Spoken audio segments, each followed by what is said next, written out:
Hey folks, Joe Valley here. Welcome back to another episode of the Quiet Life Podcast. Today's guest is Ben Easter from Lucid Shift Coaching. If you've ever had a business coach, you know the value of what they bring. I chatted with Ben a few weeks ago to get to know him personally, decided to go ahead and have him on the podcast to talk about what it's like to have a coach. Why you should have a coach, when you should have a coach, how to interview a coach, how to make sure it's a right fit for you, and what the coaching schedules are like, what the cost of a coach is up front, whether you should pay an initial fee to talk to them or if it should be free so that you make sure it's the right fit. All of that to help you improve your entrepreneurial life, your personal life, and your path towards your success in life. As I say, at the beginning of the podcast, I tell you what, if you've ever watched Ted Lasso, one of the greatest shows of all time, in my opinion, right up there with Friends and Seinfeld and some of the others.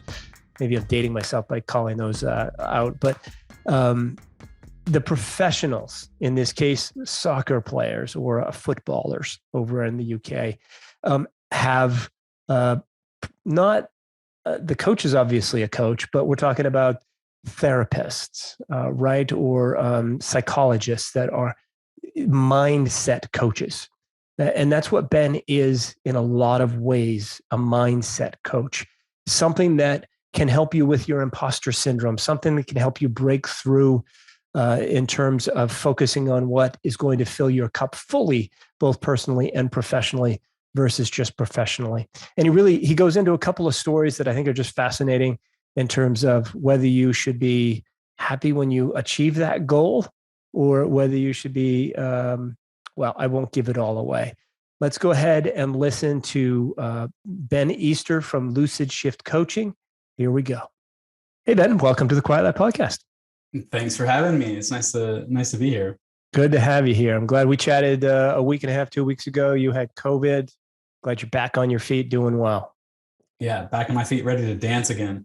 Ready to dance again. Well, that's exciting. We'll have to record that as a separate intro, or maybe you can show us a few steps during the podcast. I don't know. Why don't you give the folks a little bit of background on yourself and what you do over at Lucid Shift Coaching? Yeah, totally. So we're business mindset coaches over here. And basically my background is I had this big head injury when I was 19. It was a huge issue in my life. And then I had to recover over a time. The whole time I was doing that, I was building businesses. So when I finally got into the coaching area, I started in the dating and relationship realm, social skills, that sort of thing. That was what I was really, I had done for myself. And then I realized pretty quickly that I just loved the business side of things. I loved working with people who were going through the entrepreneur's journey, dealing with all of the mental blocks that come up and, the overwhelm, the fear of failure, the perfectionism, the imposter syndrome, the people pleasing, that sort of thing. So that's where I find myself today, is helping early stage business owners to work through all of the stuff that happens inside our ears when we become our own bottlenecks. And well, how do you get over the imposter syndrome? We all have that. I've got an 18-year-old that's a hell of a fast runner, got recruited for Division I, but he still thinks he's not good enough. So how do you deal with stuff like that? Oh man, I would say it's a process, because the thing is, we want insights that unlock things for us. And a lot of times insights can give us a lot of motivation to do some stuff in the world. But in my experience, it's not really an insight that's going to fix something like imposter syndrome. It really is going to be a practice.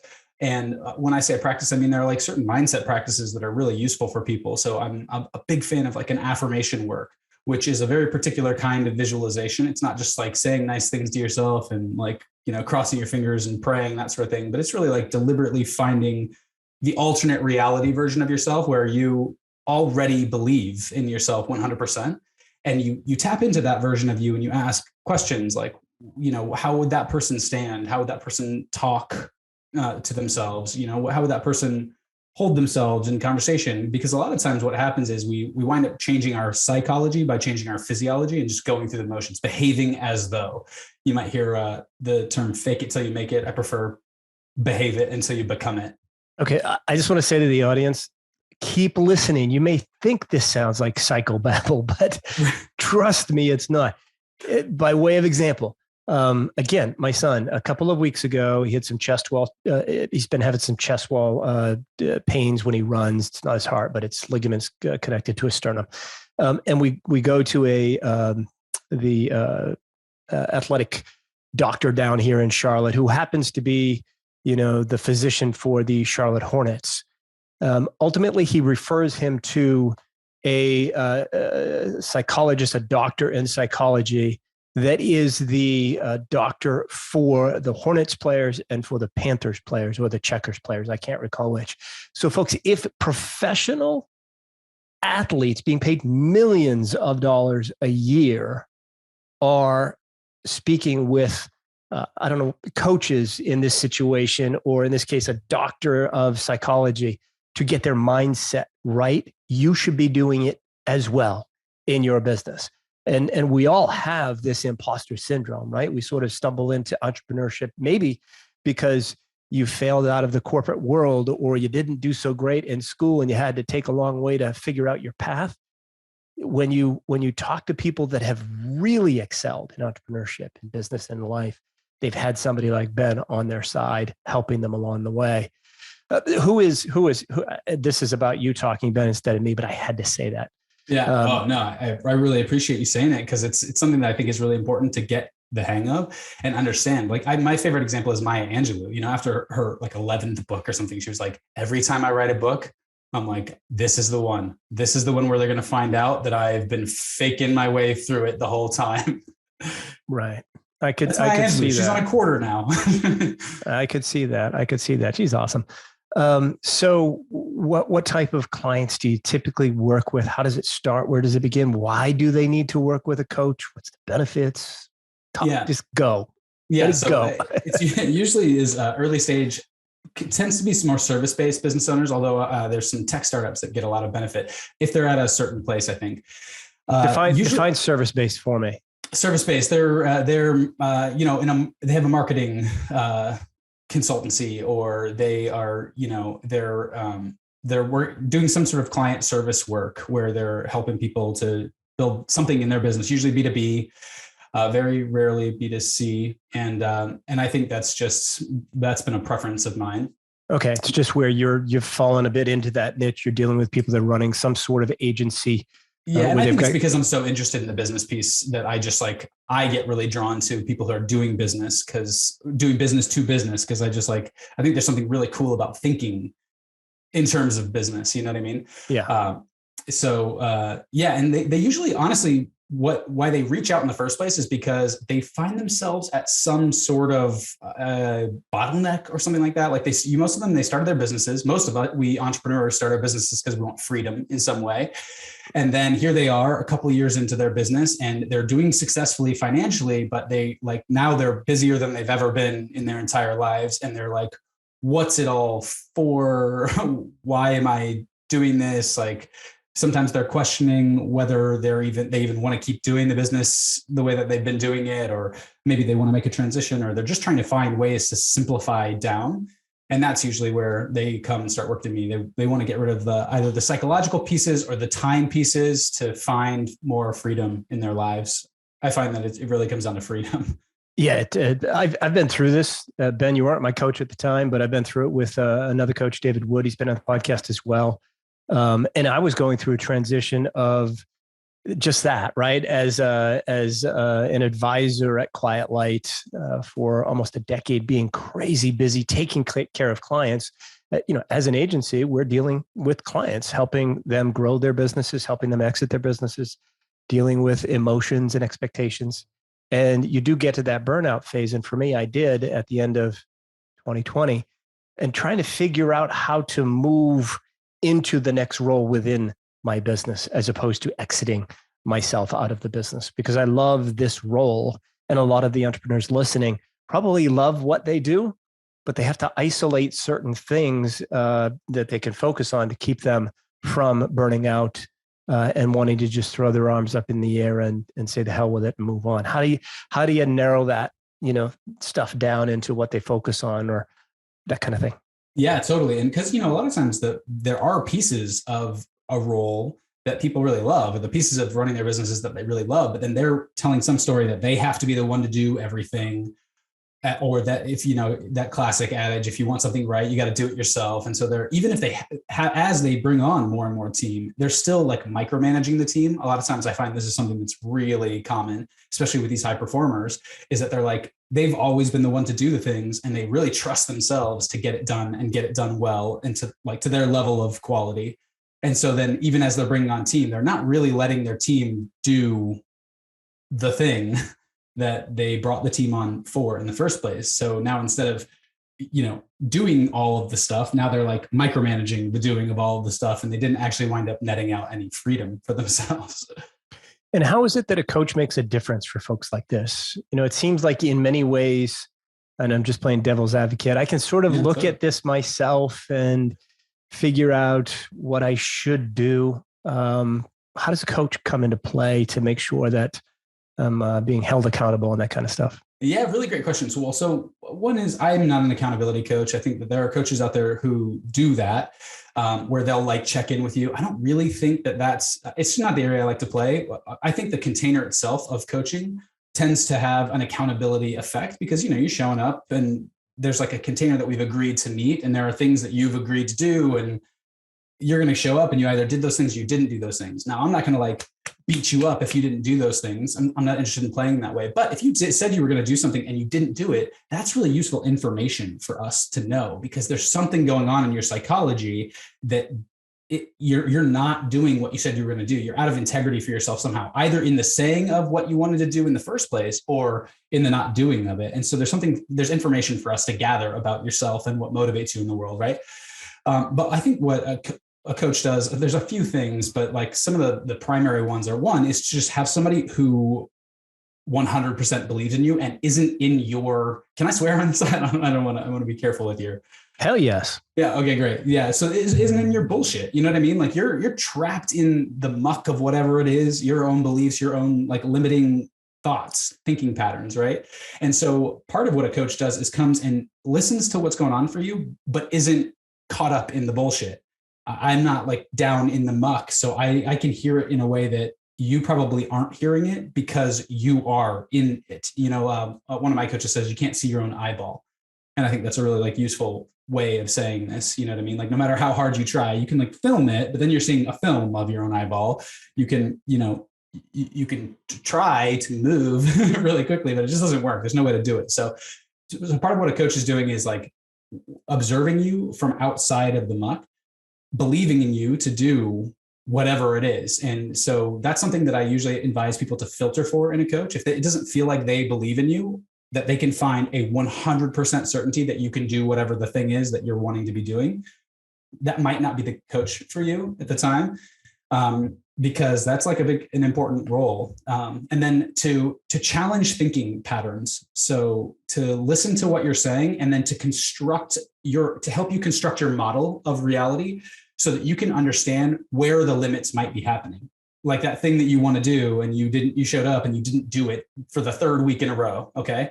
Well, there's some way that you're building up your world that it's not letting that thing get done. And so usually, and this is why my business is called Lucid Shift Coaching, because it's when you shine a light, lucid, sometimes just shining a light on things in a different way, all of a sudden the thing itself changes. Guess and take. Well, nobody knows I sneezed. I hit mute, but thank you. I appreciate that. You're now they know. Oh, yeah. How does one start and what's involved with starting? How does an entrepreneur start when they have that first conversation with a coach, and what's it like? What do you cover? Well, I usually start off pretty slow with a getting to know you. I'm really interested in values more than anything else. I want to know that there's values alignment, that the kind of world that you want to create as a business owner, as a shaper of the world, because that's what business owners do. It's like we create things in the world, And so I want to check in first and foremost, like, is the kind of world that you want to create the kind of world that I'm interested in seeing created in the world? Like, can I be someone who believes in you to do this thing that you're trying to do in the world? So that's the first thing.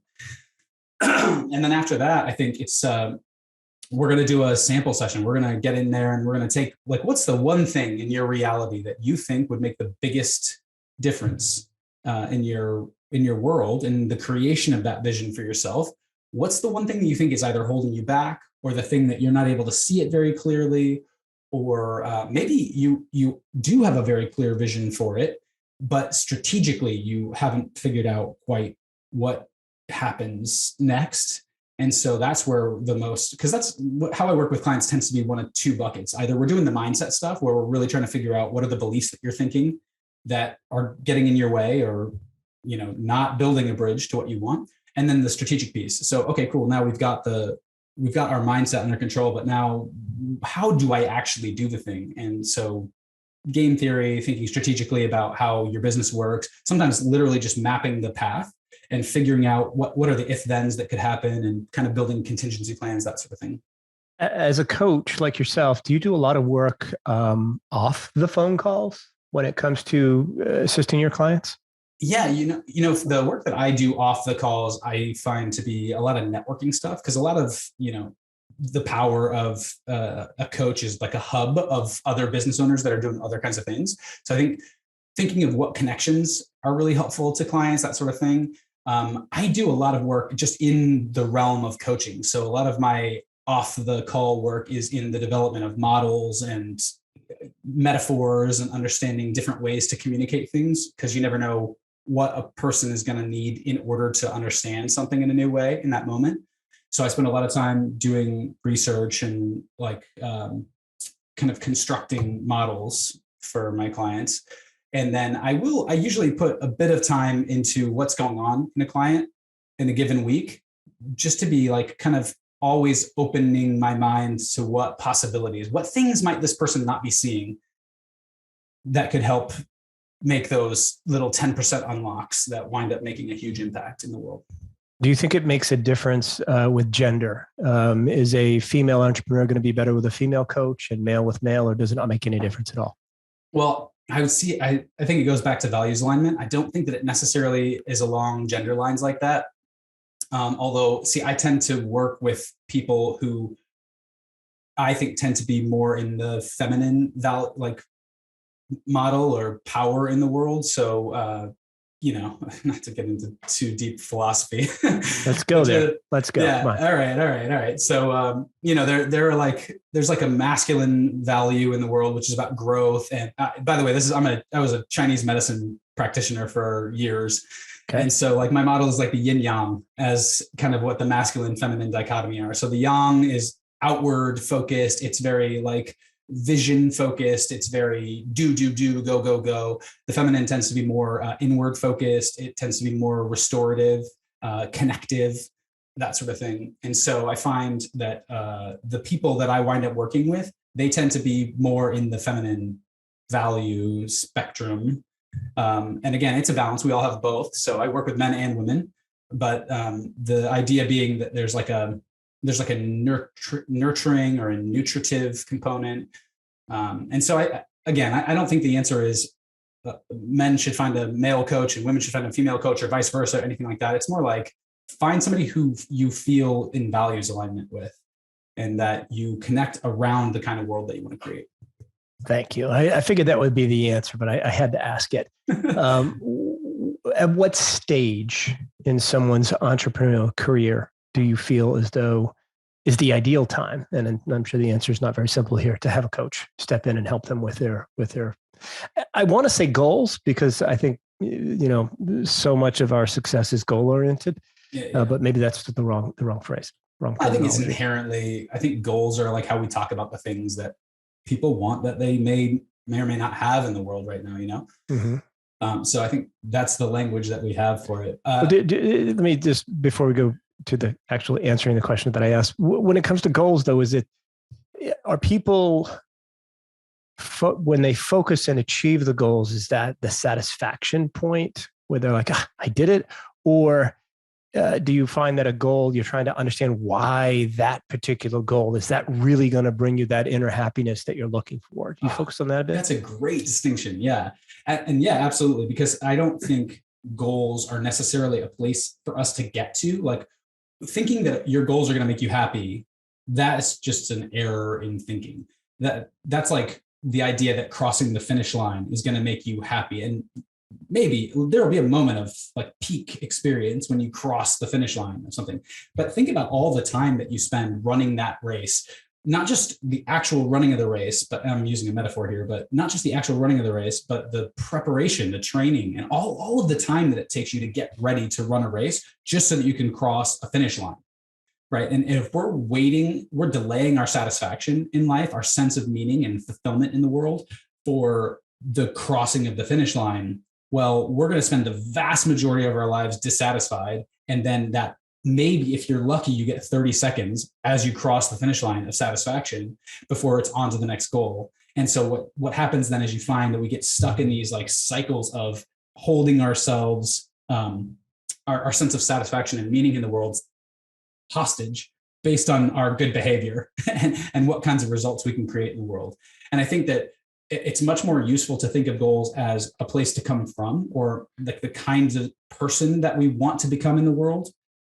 And that now we have that whole training process is in service to becoming the person that we want to be, rather than just the moment of crossing the finish line. Does that make sense? Absolutely. I think it's fantastic. I love it. Thank you. I'm glad I asked that question. Yeah, right. Question. Because if I cross the finish line, then you have to move on to the next goal. I've got a friend that does that. She's a CrossFit ranked, top 25 in the world for her age bracket. And she just finished competition, didn't quite get there. And didn't, the rules changed. So she didn't get to go to the world event. But 2 days after not doing that, she's on to the next one. Yeah. As opposed to, being happy throughout and the training and what she's doing, which is just incredible. So, although I think society, I don't mean to pick on her if she's listening. Yeah, totally. And society will give you this model. Like, this isn't like a new model, that goals are what makes you happy, and that it's the achievement of goals, and that it's this kind of treadmill of always picking and then achieving goals. And that's the rest of the formula for success in the world. I'll be happy when da da da da da da da. Mm-hmm. It doesn't wind up working that way. And we wind up spending so much of our lives in a dissatisfied state or a striving state. Whereas there's a world in which the same goals get achieved. We just also enjoy the meaning of the process as well as the actual achievement of the goal. Yep. Makes total sense. I love it. Okay. Back to the original question. At what point is best for an entrepreneur to engage with a coach? Yeah. So I would say, well, first and foremost, when you're ready to have somebody be a part of the journey with you, which that might sound like flippant, but it's really important that you be ready to be seeking help, because a lot of times we are in the pull ourselves up by our bootstraps, like fiercely individual. And I go through cycles like this in my own business, where sometimes I'm like, I got this. I'm like, I don't need, and I'm a coach. So I work with coaches regularly, but there will be times where I'm like, you know what, I need to do it myself for a little while. And so at those times, it's not as useful to have a coach, because I'm not going to be engaging in the services the way that I really could be getting the most out of it. And so it might not be the time to invest in that time, in those moments. But I think, so first and foremost, I think being ready to and willing to have somebody else along in the journey and listen to what they have to say. Because again, part of the role of a coach is going to be to reflect back to you how you're showing up in the world. Mm-hmm. Right. And so if you're not open to that, then that's probably not a great time for a coach. It is usually where you have something that doesn't feel right for you. Maybe you're not experiencing as much freedom as I said, or maybe you feel like there's a bottleneck in your reality and you're not quite sure what is slowing you down or what's getting in the way. Why do you say in your reality instead of in your life? Because I just draw the distinction that so much of what happens in our minds. And we think that most people think that we're going around describing the world as it is. And, there's a tree and there's a light and all that sort of thing. But actually what's happening is we're filtering all of this, because look, there's too much stuff to process. And this is something that I think is like a useful point to get to understand as a person who is operating in a universe. There's so much data going on all the time everywhere that you can't even become aware of the remotest sliver of what's actually happening. We just don't have the processing capacity. So our brains are actually designed to make things, to filter out as much as they possibly can, because there's just too much data to process. Is that why I don't remember anybody's name? In my personal life, my wife and, with the kid, I'm like, that person's name's not important. I filter it out, right? Yeah. Well, I mean, actually that is what is happening when you do filter out, like when you can't find a name, maybe you've been introduced to somebody and you can't pull it up. That is what's happening. Your reticular activating system says, hey, you know what? That is not the highest priority thing for us to hold on to in the world. Right. And so doesn't make me an asshole. Thank you. Okay, good. I didn't say that, but I'll let you be the judge of your own character. We'll let your wife decide that, it sounds like. But yeah, so we're filtering our reality. And this is a good thing. It's a feature, not a bug, right? That we simplify things down and we filter. But when I say in our reality, what I'm drawing the distinction that we're not describing the reality. We're not describing the world. We're describing our version of it. We're really mapping our desires and our hypotheses about how the world works onto quote unquote reality. So when I say in your reality, it's just to give a nod to the fact that we have a choice. Appreciate it. I found that doing weekly coaching sessions for me was too much.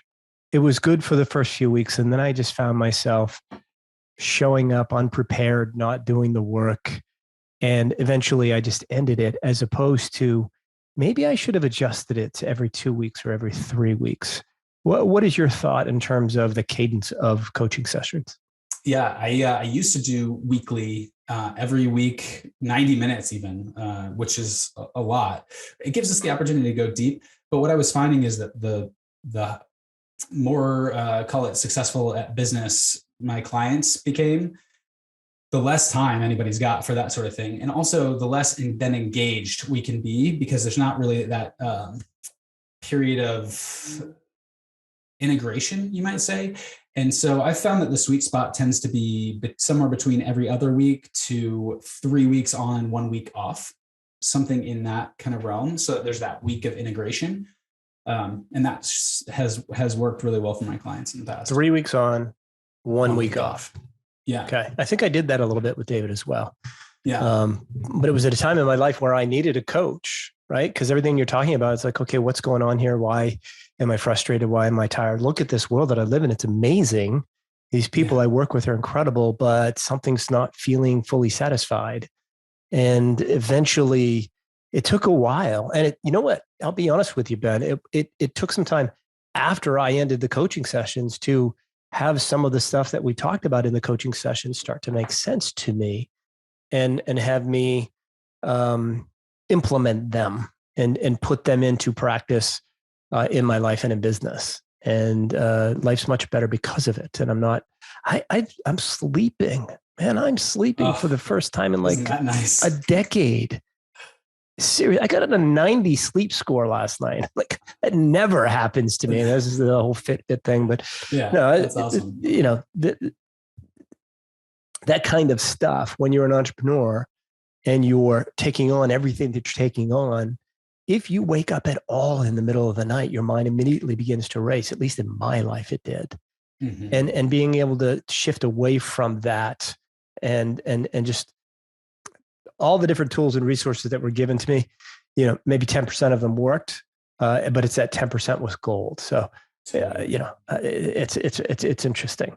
And that's I just want to double click on that, because there's a really useful model here to understand, and you'll see it everywhere in nature, but it's almost like in a war, or on a chessboard, or in a war or something like that. First, you like take up space, and then you consolidate your ranks. And this is the same way that the learning process works. So you work really hard to build neural pathways, because when they're new, it doesn't happen quickly because there's nothing to base it on. But once you have the initial neural pathways built, now it's much easier to reinforce those neural pathways. And so that takes basically most of the effort of building a new neural pathway happens up front.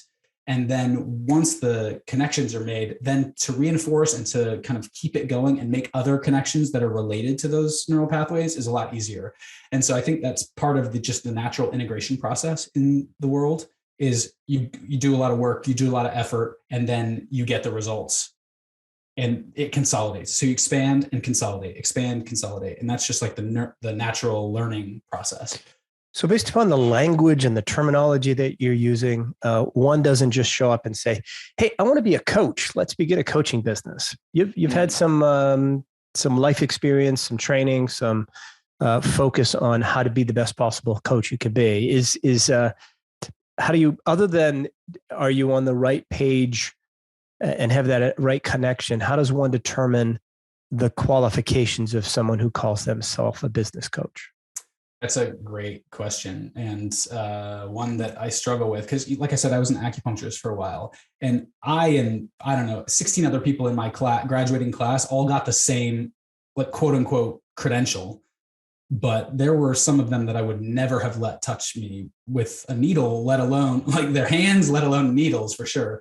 And so it's like, it's such a challenge to find that when you don't know what you're looking for, to find it in the world. And so I wish there were an easier answer to this. I think, look, I got a coaching certification.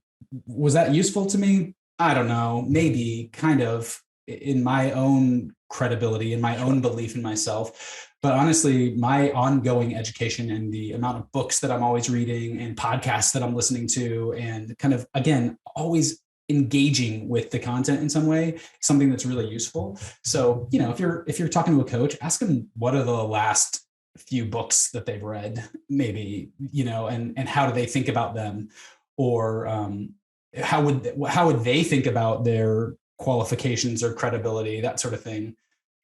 Ultimately, it's going to come down to the coaching, though. So if you aren't able to get some kind of coaching from them and experience the coaching, because again, you could have read all the books in the world, you could have gone through the certifications and still not really be that effective for an individual who's in front of you. So I think it comes down to, like, try it out and get really curious about what you would want to come from a session or a series of sessions. The initial consultation calls, do they come at a cost, or is it a free consultation to determine if it's a good fit for both parties? It's a great question. For my business, it is worth us writing the check for that first session, because I didn't do that when I was first starting out the business, and I would wind up in these long engagements in contracts for 6 months with someone that I really didn't feel energized by or love. And now here we are in this contract that's going on for a long time. And so for us, it's worth just giving away that first session as an investment in my business and an investment in I call it just service projects. You know what I mean? Yeah. I think a lot of coaches charge for those, and more power to them. I just found that it wasn't serving me and it wasn't serving the clients to do that. So I love it. I think it's great. We do the same thing on the podcast. You came, we chatted for a little bit, determined it was a good fit, that you could help the audience with no, hidden agenda or anything like that. And then we schedule a time to record. I think it's a great way to do it. So appreciate it. And as far as a service-based business model, by the way, I highly recommend that model out there for any service-based business, is to serve first and then have that be, you just call it an investment. We'll write the check. Yeah. We'll write the check for this session. Right. It's beautiful. I like it. All right. We're running short on time. Ben, how do people learn more about Lucid Shift Coaching? How do they reach out to you? All that good stuff. Yeah, you can find us on the web, lucidshiftcoaching.com. You can DM us on Instagram at lucid_shift_coaching.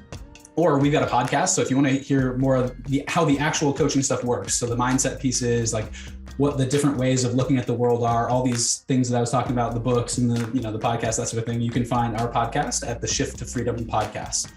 So I think any of those. Yeah, definitely do it, folks.